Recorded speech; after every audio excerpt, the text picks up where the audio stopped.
આજે રાંદલ માતાના દર્શન કર્યા।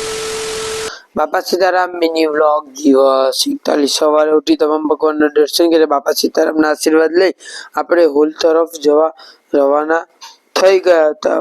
વહેલા ગયા હતા એટલે રસ્તામાં ધુમ્મસ દેખાતી હતી ને સવારમાં આપણે હોલ પર પહોંચી ગયા અને ત્યારબાદ આજે રાંદલ માતાની પૂજા શરૂ થઈ ગઈ હતી। ત્યારબાદ આપણે પૂજાનો લાભ લીધો અને માતાજીના દર્શન કર્યા। ત્યારબાદ સાથે સાથે યજ્ઞ પર હતો એટલે યજ્ઞની શરૂઆત થઈ ગઈ હતી અને ત્યારબાદ અમારામાં લગ્નના બીજા દિવસે પૂજા થાય છે એટલે લોકો ઘોડો પર કૂદવા લાગી ગયા હતા। તમે પણ અવાજ સાંભળીને લાભ મેળવી શકો છો।